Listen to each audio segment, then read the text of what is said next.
السلام علیکم ورحمۃ اللہ تعالی وبرکاتہ۔ سامعین کرام، آپ تمام نے اہل بیت اطہار اور حضرت حسین ابن علی رضی اللہ تعالی عنہ کی شہادت تو سماعت کریں، لیکن آپ یہ بھی سماعت کریں کہ قاتلان حسین کا حشر کیا ہے، یعنی جن لوگوں نے حضرت حسین ابن علی رضی اللہ تعالی عنہ کو قتل کیا تو ان لوگوں کا حشر کیا ہے۔ حضرت امام علی مقام اس دار فانی سے دار بقا کی طرف رخصت ہو گئے، دائمی رخصت ہو گئے۔ تو سامعین کرام، اس کے بعد جن لوگوں نے حضرت حسین ابن علی کے سر کو تن سے جدا کیا اور جس نے حضرت حسین ابن علی کو شہید کیا، ان کا حشر کیا ہے، بہت برا حشر ہوتا ہے ان لوگوں کا۔ سماعت کریں، آج کی ویڈیو کے اندر ہم یہی گفتگو کریں گے، لہٰذا آپ سے مؤدبانہ گزارش ہے کہ ویڈیو کو آخر تک دیکھیں اور شیئر کرنا ہرگز نہ بھولیں۔ سماعت کریں، رب کریم قرآن مجید میں ارشاد فرماتا ہے وَسَيَعْلَمُ الَّذِينَ ظَلَمُوا أَيَّ مُنْقَلَبٍ يَنْقَلِبُونَ، اور جاننا چاہتے ہیں ظالم کہ کس کروٹ پر پلٹا کھائیں گے۔ قرآن مجید کی آیت کریمہ ہے۔ سماعت کریں، ڈاکٹر اقبال ارشاد فرماتے ہیں حقیقت ابدی ہے مقام شبیری، بدلتے رہتے ہیں انداز کوفی و شامی، صبر و رضا اطاعت و جرأت کا پیشوا، سچ پوچھئے تو حاصل قرآن حسین ہے، اہل بیت پاک سے گستاخیہ بے با کیا، اہل بیت پاک سے گستاخیہ بے با کیا، لعنت اللہ علیکم دشمنان اہل بیت۔ معزز دوستو، جن لوگوں نے سید الشہداء امام علی مقام رضی اللہ تعالی عنہ کو قتل کیا اور جن لوگوں نے آپ کے رفقا کو قتل کیا جو 72 نفوس قدسیہ میدان کربلا میں موجود تھے، ان لوگوں کو قتل کیا، تو سامعین کرام، جن لوگوں نے امام علی مقام اور آپ کے رفقا کو قتل کیا، جو آپ کے اور آپ کے رفقا کے قاتل تھے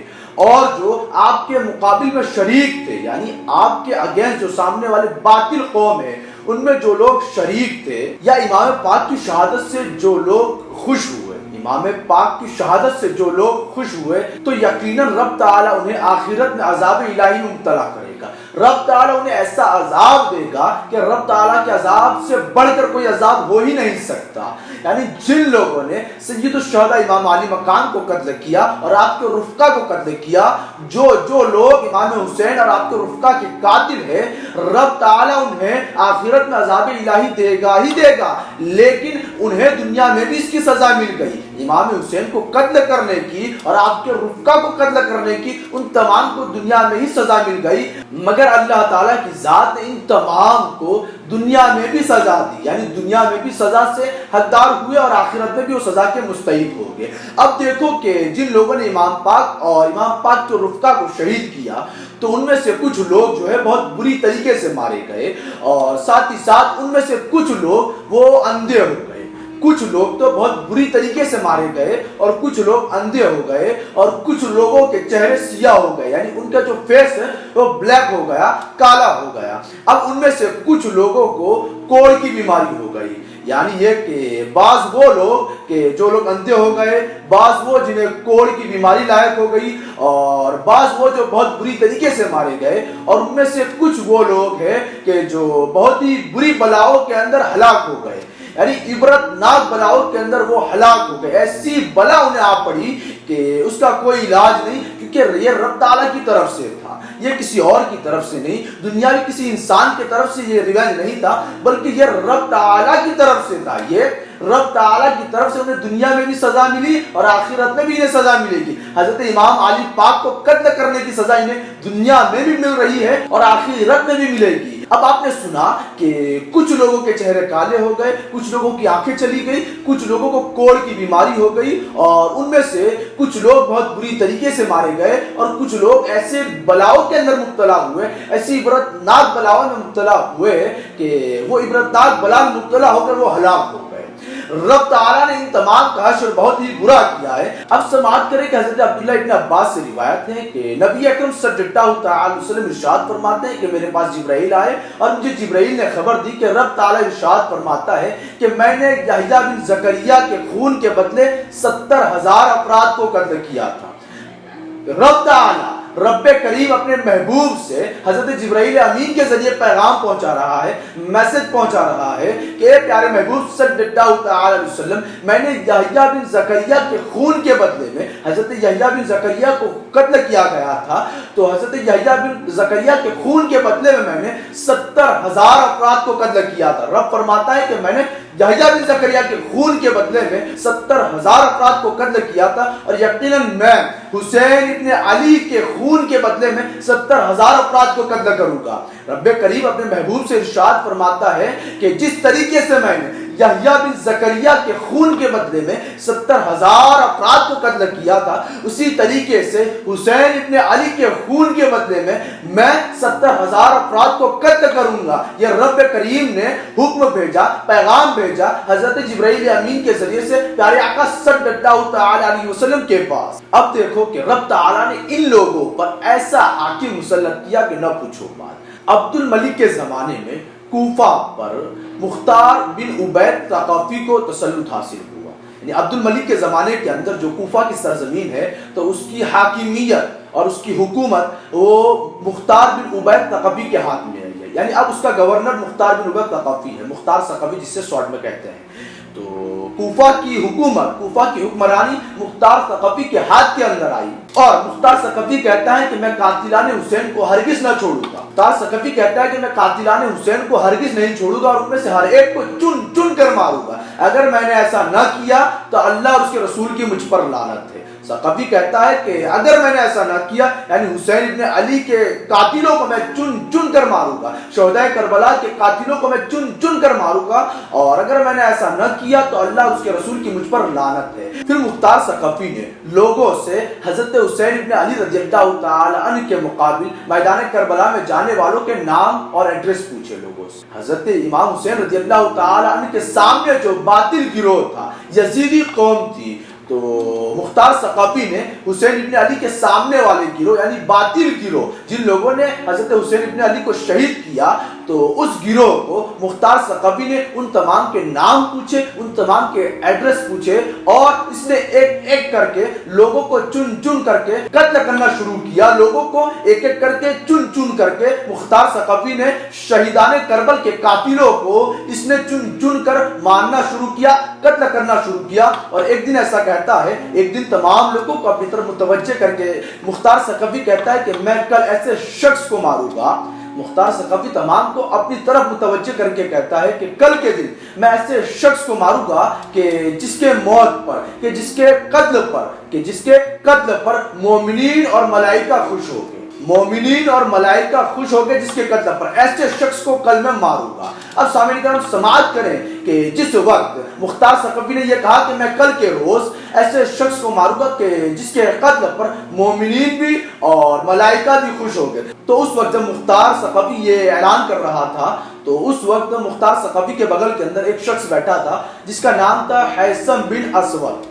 حیثم بن اسود نامی شخص مختار ثقفی کے بغل میں بیٹھا ہوا تھا، اور اس نے یہ سنا، اب اسے معلوم چل گیا کہ مختار ثقفی کس کے بارے میں کہہ رہا ہے کہ جس کے قتل پر مومنین اور فرشتے خوش ہو گئے۔ اب اسے معلوم چل گیا، اب وہ گھر جاتا ہے، رات کو حیثم بن اسود گھر جاتا ہے۔ گھر جانے کے بعد رات کو اس نے اپنے بیٹے کو ابن سعد کے پاس بھیجا، عمرو ابن سعد کے پاس بھیجا۔ عمرو ابن سعد کون؟ کہ یہ وہ شخص ہے کہ جو کہ حضرت حسین ابن علی کے مقابل میں آیا تھا، حسین ابن علی کے مقابل میں آیا تھا۔ اور یہ عمرو ابن سعد ہے کون؟ تو یہ سعد ابن ابی وقاص جو کہ صحابی رسول ہے، سعد ابن ابی وقاص جو کہ صحابی رسول ہے، ان کا بیٹا یہ عمرو ابن سعد، یہ بدماش جو کہ کچھ مملکت کی خاطر اور کچھ تخت نشینی کے لالچ کے اندر آ کر اس نے حضرت حسین ابن علی کے سامنے مقابل میں آ کھڑا ہوا۔ اسے لالچ تھی کہ یمن کی مملکت میرے اندر آ جائے، میرے ماتحت آ جائے، تو وہ مملکت کی لالچ کی وجہ سے حسین ابن علی کے سامنے آ کھڑا ہوا۔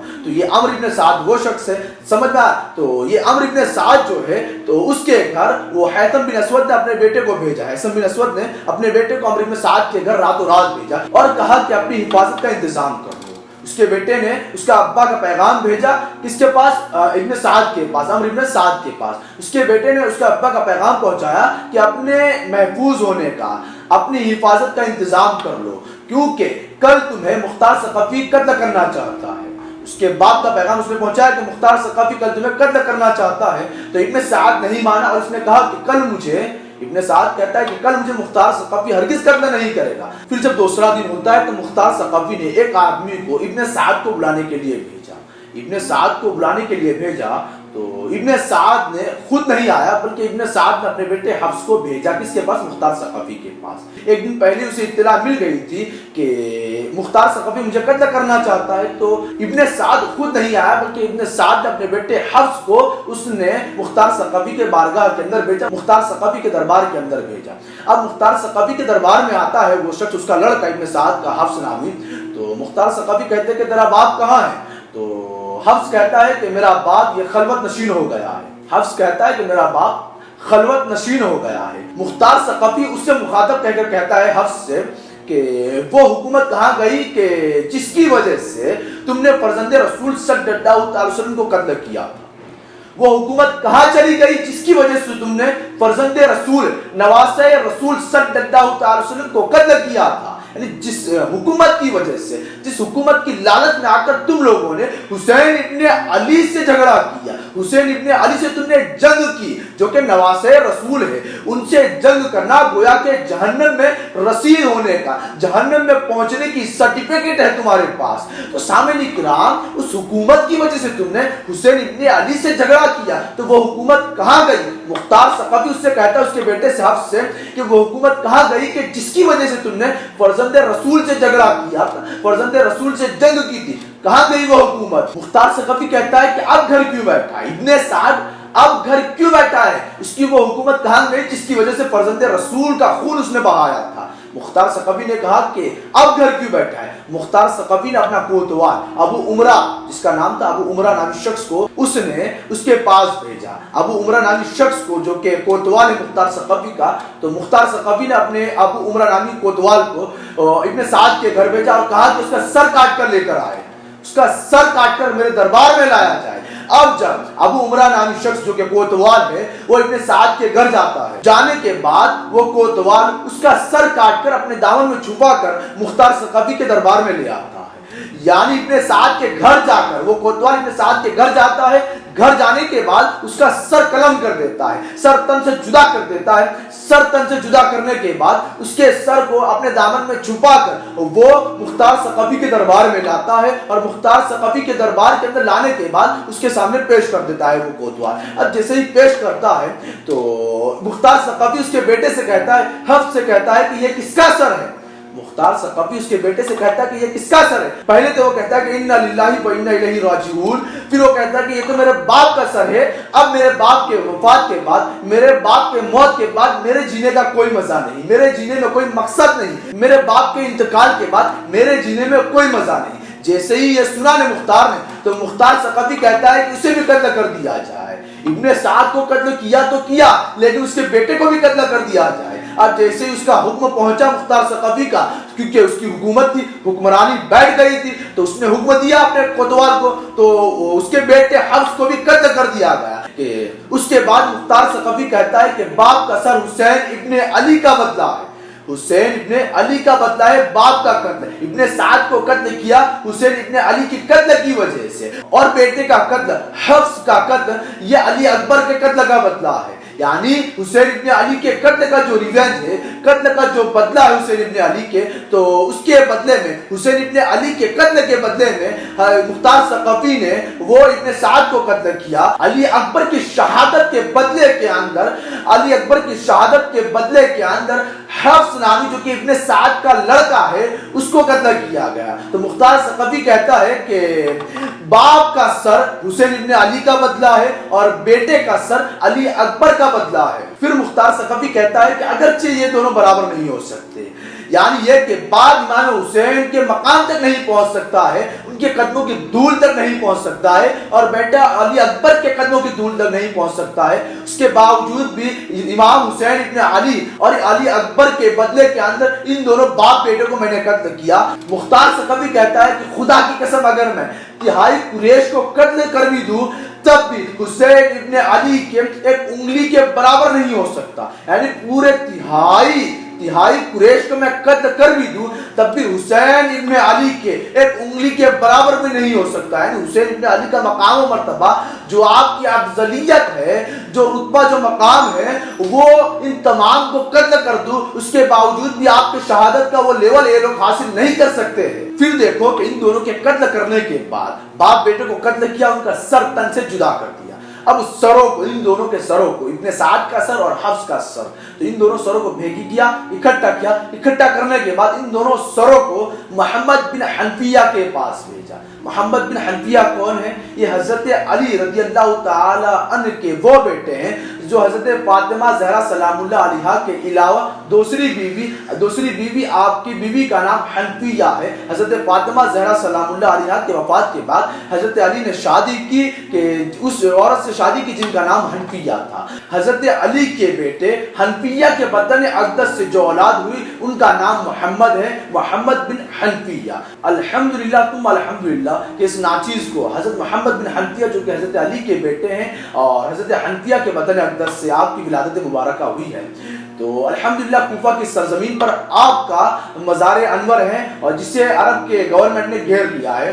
الحمدللہ اس ناچیز کا وہاں پہ جانا ہوا ہے اور آپ کے دربار میں حاضری کا شرف میسر ہوا ہے ہمیں. اب دیکھو ہم آتے ہیں اپنے اصل پوائنٹ پر کہ جس شخص نے امام علی مقام کا سر تن سے جدا کیا. ایک تو دو چیز ہوتی ہے کہ ایک تو امام علی مقام کو کسی اور نے شہید کیا اور دوسرا امام علی مقام کے سر کو ان کے تن سے جدا کیا دوسرے شخص نے. یعنی دو شخص سے پہلا وہ شخص جس کا نام تھا خلی بن یزید. تو اس کا حشر کیا ہوتا ہے تو سماعت کریں گے. خلی بن یزید یہ وہ شخص ہے, یہ وہ بدبخت ہے جس نے امام علی مقام کا سر تن سے جدا کیا. اب دیکھو مختار ثقفی نے یہ عہد کیا تھا کہ میں تمام کے تمام شہدائے کربلا کے قاتلوں کو چن چن کر ماروں گا. اگر میں نے ایسا نہ کیا تو اللہ تعالیٰ اور اس کے رسول صلی اللہ علیہ وسلم مجھ پر لعنت کریں گے. تو یہ مختار ثقفی نے یہ چیلنج کیا کہ یہ عہد کیا تھا. اب دیکھو کہ مختار ثقفی نے اپنے کوتوال ابو عمرہ کو چند سپاہیوں کے ساتھ خلی بن یزید کے گرفتاری کے لیے بھیجا.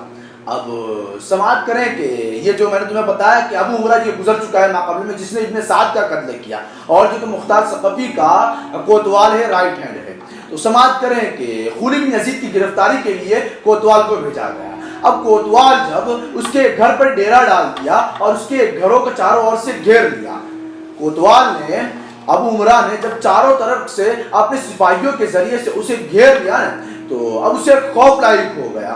جو خلی بن یزید تھا اس سے خوف لاحق ہو گیا. اب خوف لاحق ہوا تو وہ ایک کوٹھڑی کے اندر چھپ گیا. وہ کوٹھڑی کے اندر چھپ گیا اور کوٹھڑی کے اندر چھپ جانے سے پہلے اس نے اپنے بیوی سے کہا کہ جب یہ لوگ پوچھے میرے بارے میں, میرا عطا پتہ پوچھے تو انہیں لا علمی کا اظہار کرنا, انہیں بتانا کہ مجھے نہیں معلوم کہ میرا شوہر کہاں ہے, وہ گھر میں ہے یا باہر ہے یا کہاں چلا گیا ہے, وہ مجھے نہیں معلوم, لا علمی کا اظہار کرنا. تو المختصر یہ کہ وہ شخص خلی بن یزید وہ کوٹھڑی میں چھپ گیا. اب دیکھو کہ جیسے ہی کوتوال نے وہاں کی تلاشی کا حکم دیا تو اس کی بیوی باہر چلی آئی. وہ خلی بن یزید کی بیوی باہر چلی آئی اور اس کی بیوی سے اس نے پوچھا, کوتوال نے پوچھا کہ تمہارا شوہر کہاں ہے. تو اس کی بیوی نے زبان سے کہا کہ مجھے نہیں معلوم, لیکن ہاتھ کے اشارے سے اس نے بتا دیا کہ میرا شوہر اس کوٹھڑی میں چھپا ہوا ہے. یعنی اسے ایسا نہ معلوم ہو کہ میں نے اسے کہا کہ تم لا علمی کا اظہار کرنا, اس کے باوجود بھی تم نے بتا دیا ہے ان لوگوں کو. اس کے لیے اس کی بیوی نے باہر آنے کے بعد کوتوال کے پوچھنے پر کہا کہ مجھے نہیں معلوم, زبان سے تو کہا کہ مجھے نہیں معلوم, لیکن ہاتھ کے اشارے سے بتا دیا کہ وہ وہاں چھپا ہوا ہے. اب یہ تمام کوتوال اپنے تمام سپاہیوں کو لے کر وہاں پہنچتا ہے جہاں وہ خلی بن یزید چھپا ہوا ہوتا ہے. اب خلی بن یزید کو نکالتے ہیں, پھر اسے گرفتار کرتے ہیں اور خلی بن یزید کو گرفتار کرنے کے بعد مختار ثقفی کے دربار میں لایا جاتا ہے. اب مختار ثقفی نے اسے قتل کرنے کا حکم دیا, اس کا سر تن سے جدا کرنے کا حکم دیا. تو اس بدماش کو, خلی بن یزید شخص کو شاہراہ عام قتل کیا گیا. یعنی ایک دم عام طریقے سے لوگوں کے درمیان اس بدماش کو قتل کیا. اب قتل کرنے کے بعد اس کی جسم کو, اس کی باڈی کو جلا کر راکھ کر دیا گیا. یہ تو اس کا حشر ہے جس نے حسین ابن علی کے سر کو تن سے جدا کیا. حسین ابن علی کے قاتل کا کیا حشر ہوگا, اس سے آپ اندازہ لگا سکتے ہیں. تو سامعین کرام, اس بدماش کو خلی بن یزید جس نے امام حسین کے سر کو تن سے جدا کیا تو اس کو شاہراہ عام پر قتل کیا گیا، یعنی بالکل راستے پر اوپنلی اسے قتل کیا گیا اور اس کے جسم کو، اس کے باڈی کو جلا کر راکھ کر دیا گیا۔ اب دیکھو کہ جس شخص نے سید الشہداء امام علی مقام کو قتل کیا، اس کا حشر کیا ہوتا ہے، اس کا حشر کیا ہوتا ہے آپ اندازہ لگا سکتے ہیں کہ رب تعالی ان بدماش لوگوں کو بدماشوں کے ذریعے سے جہنم رسید کر رہا ہے۔ سماعت کریں کہ مسلم بن عبداللہ ضیائی کا بیان ہے کہ جب مختار ثقفی نے حضرت حسین ابن علی رضی اللہ تعالیٰ عنہ کے سامنے جو باطل گروہ ہے ان لوگوں کو چن چن کر قتل کرنا شروع کیا تو میں، مسلم بن عبداللہ کہتے ہیں کہ میں یعنی مسلم بن عبداللہ اور شمر ذی الجوشن جس نے حسین ابن علی کو قتل کیا تھا، تو یہ دونوں تیز رو گھوڑے پر یعنی فاسٹلی ہارس پر سوار ہو کر یہ لوگ کوفہ سے نکل پڑے، کوفہ سے باہر نکل پڑے۔ اب دیکھیں کہ مختار ثقفی کا ایک غلام تھا جس کا نام تھا ضربی، تو ضربی نامی غلام نے اس کا پیچھا کیا، ان دونوں کا پیچھا کیا، مسلم بن عبداللہ کا اور شمر ذی الجوشن کا، تو پیچھا کیا تو مسلم بن عبداللہ کہتے ہیں کہ ہم بہت تیز اپنے گھوڑے کو دوڑا رہے تھے، تو حتیٰ کہ وہ ضربی نامی غلام وہ ہمارے گھوڑے کے قریب آ گیا، ہمارے قریب آ گیا۔ اب اس نے حتی الامکان شمر ذی الجوشن پر حملہ آور ہوا، حملہ کرنا شروع کیا، لیکن شمر لگاتار اس حملے کو روکتا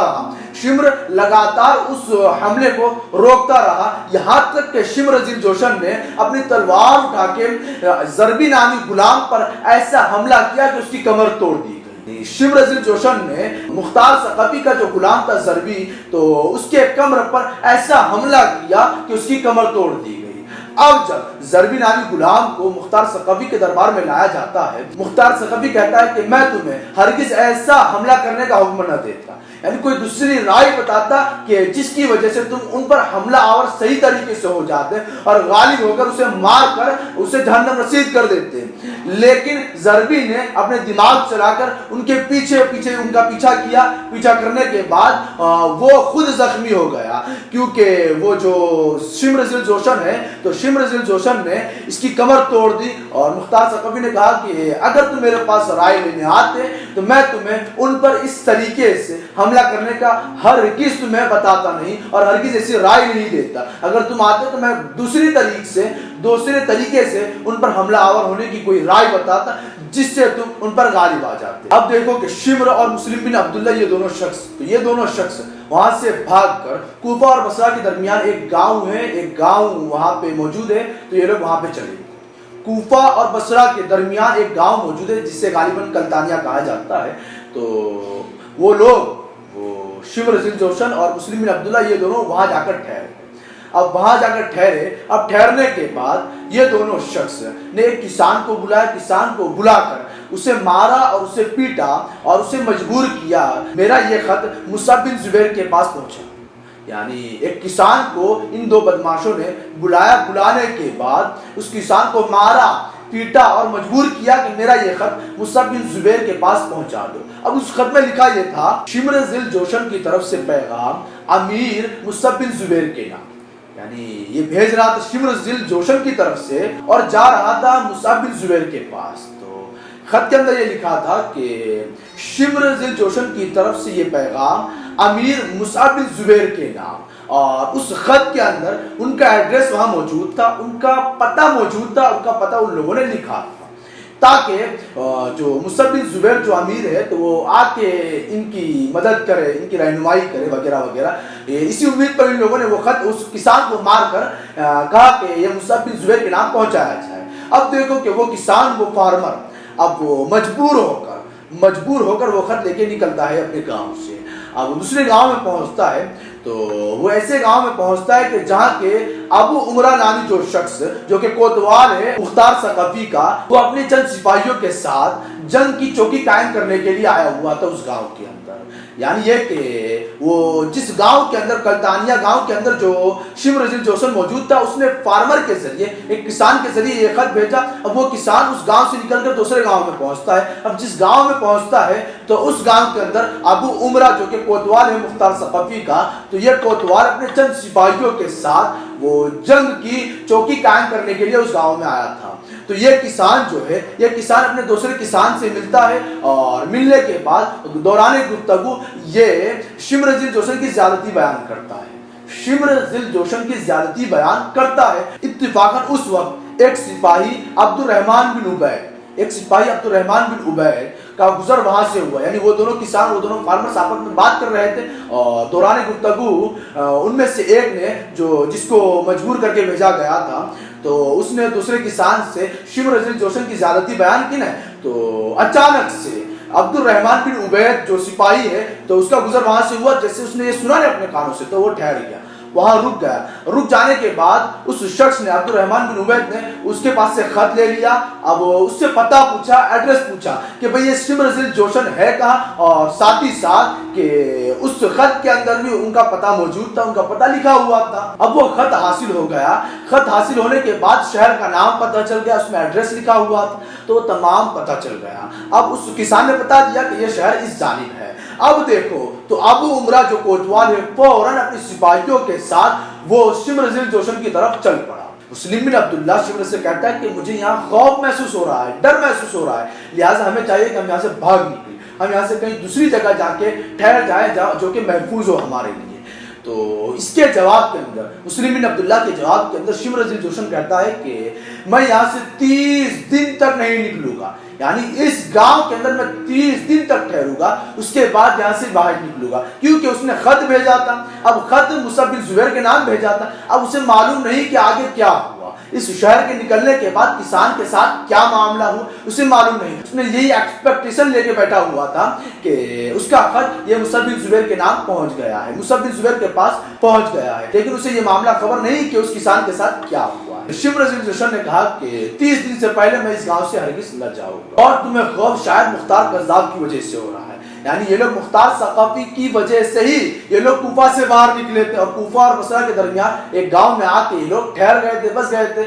تو اب دونوں تو مختار ثقفی کا خوف ایسا لاحق ہو رہا تھا کہ ایک آپس میں ایک دوسرے سے بات کر رہے ہیں، تو مسلم بن عبداللہ نے کہا کہ مجھے خوف لاحق ہو رہا، ہونا یہ چاہیے کہ ہم لوگ یہاں سے نکل کر کہیں سیف جگہ پہ جا کے ٹھہر جائیں۔ تو شمر ذی الجوشن نے کہا کہ 30 دن سے پہلے میں اس گاؤں سے ہرگز نہیں نکلوں گا، اور کہا کہ تمہیں جو یہ خوف لاحق ہو رہا ہے یہ مختار کذاب کی وجہ سے ہو رہا ہے۔ مسلم بن عبداللہ کہتا ہے کہ چنانچہ رات میں گھوڑوں کی ٹاپوں کی آواز سن کر میں جاگ پڑا، یعنی رات میں ہم لوگ سو رہے تھے، آرام کر رہے تھے، اور رات کی تاریکی کے اندر میں نے گھوڑوں کی ٹاپوں کی آواز سن کر میں جاگ پڑا۔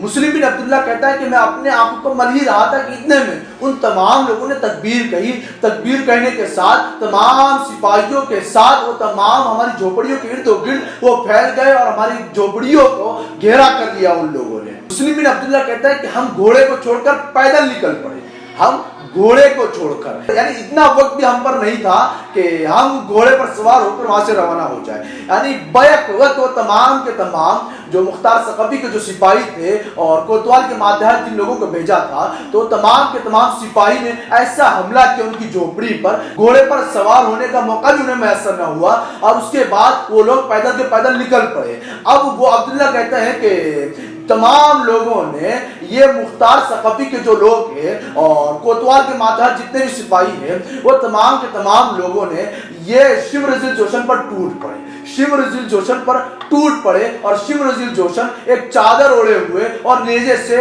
ان کے وار کو روک رہا تھا۔ شمر ذی الجوشن یہ بلیک چادر اوڑے ہوئے ان لوگوں کے وار کو نیزے سے روک رہا تھا۔ مسلم بن عبداللہ کہتا ہے کہ میں نے تھوڑی دیر کے بعد تکبیر کے ساتھ سنا کہ خبیث کو اللہ تعالیٰ نے قتل کر دیا، یعنی یہ کہ شمر ذی الجوشن کو ان کوتوال اور کوتوال کے سپاہیوں نے قتل کر دیا، جہنم رسید کر دیا۔ پھر اس بدماش کا سر کاٹ کر اس کے جسم کو، اس کے باڈی کو، اس کے لاش کو کتے کے حوالے کر دیا، کیونکہ وہ کتے کے بھی بدتر لائق تھا وہ بدماش، کیونکہ جس نے حسین ابن علی کے سر کو قتل کیا، حسین ابن علی کی ذات کو قتل کیا، کہ جن کے گردن مبارک پر سید الانبیاء بوسہ دیا کرتے ہو، سید الانبیاء جنہیں خوب پیار کیا کرتے ہو، تو اس بدماش کو شمر ذی الجوشن کو، شمر ذی الجوشن کو اس نے ایسا قتل کیا گیا، اور رب تعالیٰ نے اسے ایسا قتل کیا کہ نہ پوچھو بات، ان کا حشر ایسا ہوا کہ نہ پوچھو بات، کہ شمر ذی الجوشن کی باڈی کو، اس کے پورے تن کو کتے کے حوالے کر دیا گیا، کتوں کے حوالے کر دیا گیا۔ سامعین کرام، اس سے آپ اندازہ لگا سکتے ہیں کہ اہل بیت اطہار سے جو بھی لڑے گا بھیڑے گا تو ان کا حشر کیا ہو سکتا ہے۔ لہٰذا رب تعالی ہمیں اہل بیت اطہار سے خوب محبت کرنے کی توفیق رفیق عطا فرمائے۔